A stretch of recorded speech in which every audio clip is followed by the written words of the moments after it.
Let's go, attempt number 3. I've tried to record this video twice and failed yesterday. Maybe it's for the better. So, because I had to cut out some parts of the first video, I realized I left out the beginning, which explains the main rules of the series, what are my aims, goals, objectives, how it will take place. So, trying to briefly summarize all of that, it's basically me trying to improve my articulated speech by speaking on random subjects, and the time is like at least 15 minutes. Why? Because we're starting slow and small, but also because my phone cannot record videos any longer than, let's say, 20 minutes. Yeah, storage problems. So I figured out 15 minutes is kind of a good time. It's the minimum, we can go over it, although I will try to not surpass the time limit. My main goals in improving the articulated speech are becoming good with my tonality, rhythm, pitch, pronunciation, my active vocabulary, volumes, and learn how to use poses and hand gestures. Yeah, that is a brief summary. Also, yeah, I tried to record a second part, but then I realized the first part I have not looked through it, so I've got no feedback, nothing to work on, and this means I have made no progress between the first and second part, and I added a new rule in order to assure the progress will be here. So yeah, I will not record a new part before reviewing the last one and getting some feedback. Otherwise, I will not be able to improve. I'll just stay at the same level and blankly talk about nothing. Instead of being deliberate practice and challenges, it will just be the same as staying in the comfort zone. So that's what we're starting with, the feedback, the points I want to work on to improve compared to the last part.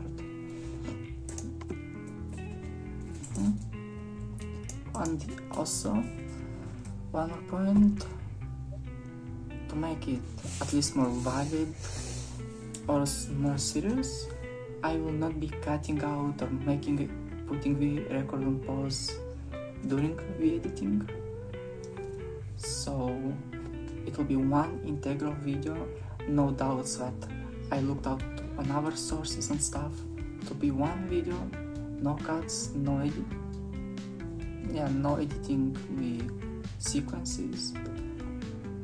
So it can be fair from another point of view. And now I did note the feedback I got for myself. What should I focus on? First of all is my mouth movements, in order to speak cleaner, to be able to speak more clear. Because when you are moving your mouth halfway through, just what I'm doing right now, the words don't come out as clear and easy to hear or understand. That's why I need to a little over-exaggerate my mouth movements, so it is actually easier to understand. I'll play around with poses, yeah. Sometimes I could just maybe pause longer or just put the pose. And I need to be more mindful about that. Control my hand gestures, don't make them sloppy, which means I don't want to move my hands like that or inaccurate, yeah? I want the hand movements to be calculated. They should have a purpose. Also strict. We don't want them to be uncontrolled and stuff. And yeah, straighten the hand, make it more solid, so it is easier to express what you're trying to say. Another important point, less ums, less conjunctive articles like and yes. While rewatching the first part, I noticed I was saying really often yeah and that is also related to the posing. If I don't know what to say or I'm thinking, looking for what to say, I don't have to say yeah and just say nothing. These words are parasites. Nothing good, but also nothing bad, but also nothing good in that. Toxic. And if I want to make my speech cleaner, more solid, calculated, I need to get rid of the parasite words. So I either find synonyms to change them with, or I don't say them at all. Also, a change of style. I was slightly hurrying in a rush. I was speaking sometimes very fast for no reason, and I tried to be more emotive, but maybe the way is actually to be calm and quiet. Maybe that is actually the move. I don't need to appeal to the emotions of the listener. Maybe I should just stay like that and be calm, quiet, my own pace. Don't be controlled or manipulated by the others. Something like that. So I wanna try to be more calm and quiet. Sometimes I could try to evoke emotions, motivate and stuff. But being confident has a requirement of being calm and calculated. My pronunciation, yeah, I noticed moments I need to improve in my pronunciation. My intonation, directly linked to the atmosphere I make. I don't want the intonation to be dominant, like I'm speaking down to you. I want to make a friendly and cozy atmosphere, like I'm not talking to a child, I'm not explaining everything I want to say. I want it to be more friendly, talking one-on-one. Have trust. I really got that vibe on the last video that I'm pretty much just telling or imposing something. Instead of talking and evolving the topic, I was pretty much just telling and teaching. That is not the vibe I want. The entire point of this speech is to be able to maintain a discussion. The discussion with friends is calm, quiet, you speak one-on-one, and you are on the same level. And that's why I don't want to be speaking down or to appear to be looking like that. Appear to be doing that. So yeah, I need to speak more friendly, which also involves smiling.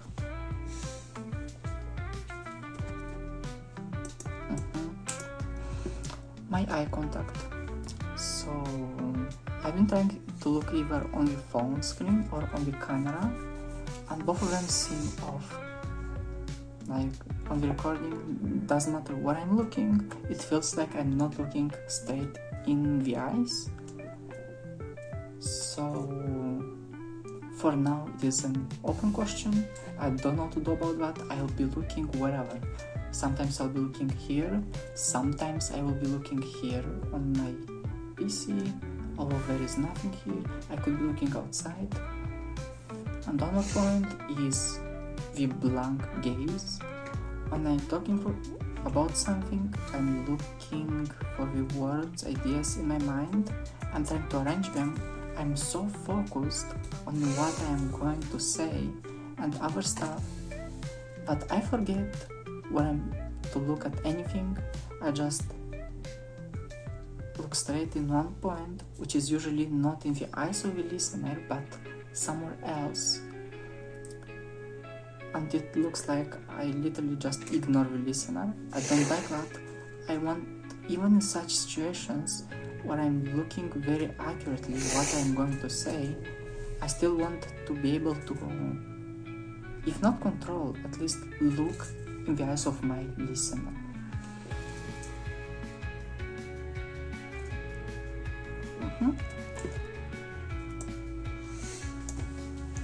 And last thing, which is not really a feedback but an experiment, try to record one part in the morning rather than in the afternoon, because while editing, partially because I'm not lazy, but partially because of laziness and procrastination, partially because it was actually a lot of work for me,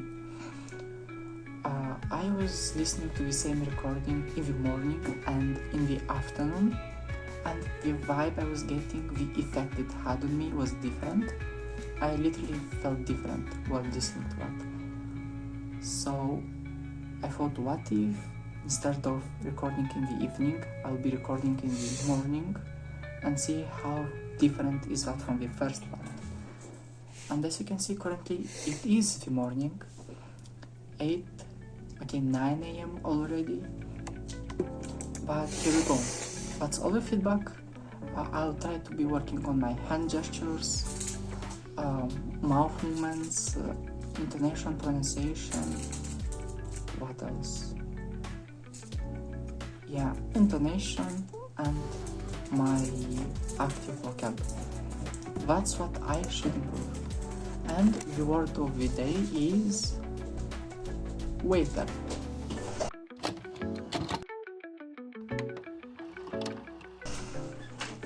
Let's take a screenshot.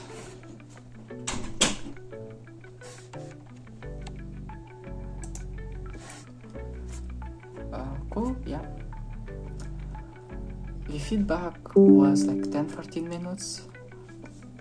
If the recording will run out of memory and pause by itself, well, my problem. I think it will finish at that moment. Then let's try to work on this topic.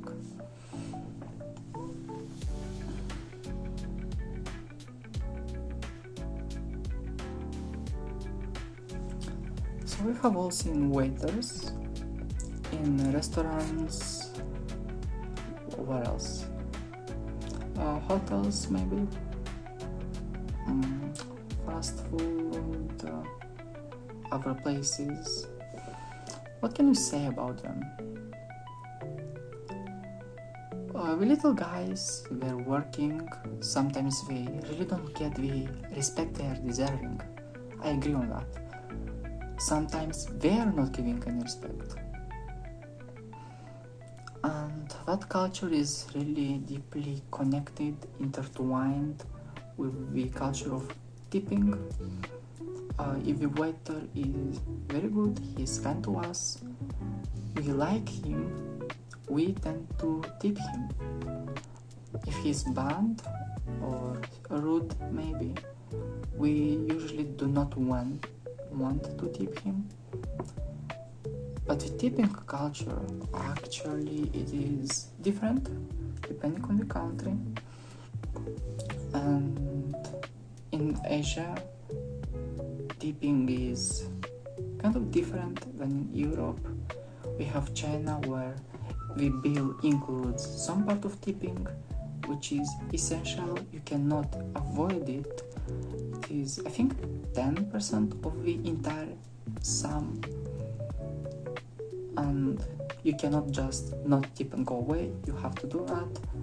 In Japan, it is considered very rude if you are trying to tip someone. In fact, the waiter will not even accept the tip. The waiter will not even accept any tips, even if you're trying to tip him. In Europe, I think we are more deliberate with that. If we want, we can tip. If we don't want, we don't tip. And whether or not to accept the tip is at the discretion of the waiter. I cannot say anything about the etymology of the word, because waiter is a person who waits. There is this meme.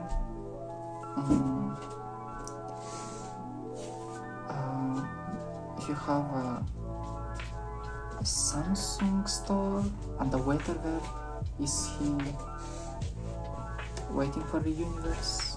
I don't know. Is he the guardian of the galaxy? No.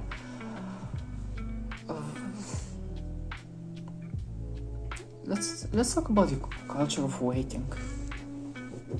I don't think we have a lot of time left, so the following 3-4 minutes, let's talk about the culture of waiting for someone. In general, the etiquette says that even if someone is late, we wait 5 minutes out of pure etiquette. Another 5 minutes are out of the respect for that person. And worst case, even if 10 minutes were not enough, we can give the last 5 minutes, which are personal 5 minutes. So that's a total of 18 minutes and 15 minutes.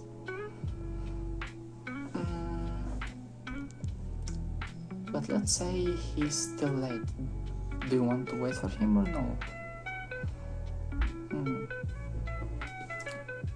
And here is where the personality comes in. Someone would stay and wait. Someone will not even wait 10 minutes. If a person is really important to you, if you know him very well, you could wait for him.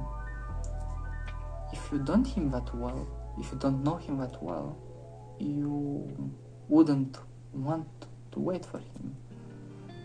And same goes towards you. Some people wait for you, some of them do not wait for that. And here's an important question. Do you wait for yourself? Are you giving any time to yourself for improvement? The culture we're living in, the social media, the consumerism, the digitalization, maybe some sort of the AI technologies, they're all made to reduce our time of waiting. Dating apps, if you don't like anyone, you don't wait for anything. You swipe left or right and you keep looking for the next partner.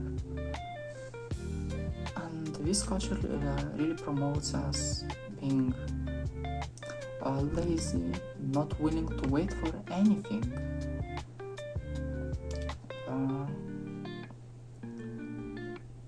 That is certainly a bad aspect, but the area I've seen it dominating the most is personal improvement, self-work, discipline, because I see more and more people wanting to get the result instantly without putting in the work. They don't have the patience to wait for the results. It's this type of people that start something, a new habit, activity, and maybe job, maybe hobby. They're doing that for a week, 2 weeks, 3 weeks. then they kind of get burned out. They don't see the results they were expecting, and they are quitting that. They are quitting because they don't get the results they were expecting because of a different perception they have. Maybe they didn't know how much effort it actually takes to get to a certain level, but also it's way easier when you're getting what you want without waiting. You can get your dose of dopamine by scrolling a 1-minute video rather than doing 10 or 20 push-ups. Kind of makes sense. Why would I need to put in effort if I can get the same without effort? But getting something without effort means you're getting used to it. Our level of dopamine required for feeling good about something goes up. The easier it is to get something, the more used we are to that. We need more and more dopamine or stimuli to feel good about doing that. If, let's say, just opening the book is very easy for me, the more and more I open the book, the less and less I will feel pleasure from that. Eventually I will need to open and start reading to just feel good about myself. What previously would literally require me just open the book. On the other hand, hard activities, hardships, challenges, they are what improve us.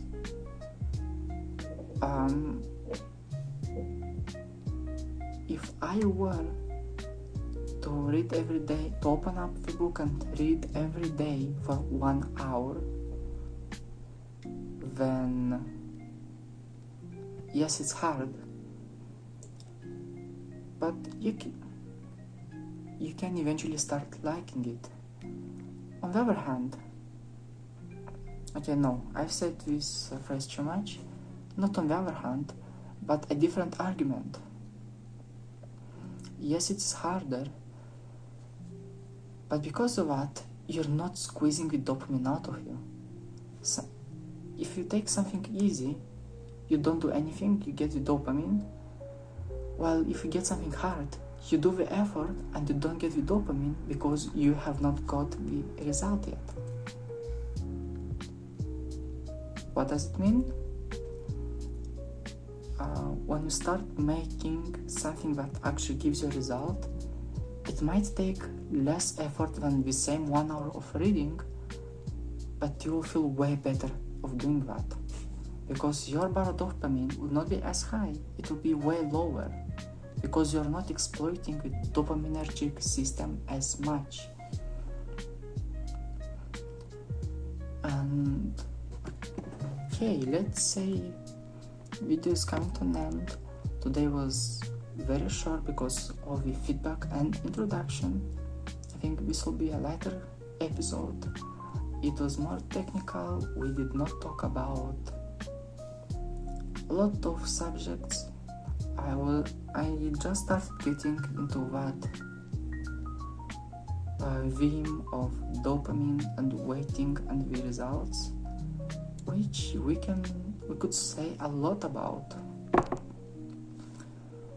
But I think I will be able to open up on this subject in the future series, because we can obviously not cover everything in one video. And generally speaking, such a turn was not, I would not expect to come from a waiter to dopamine and results. If I knew I could do that, I'd actually do it faster and say way more about that. But yeah, I think for now 25 minutes is enough. Hope to see you soon.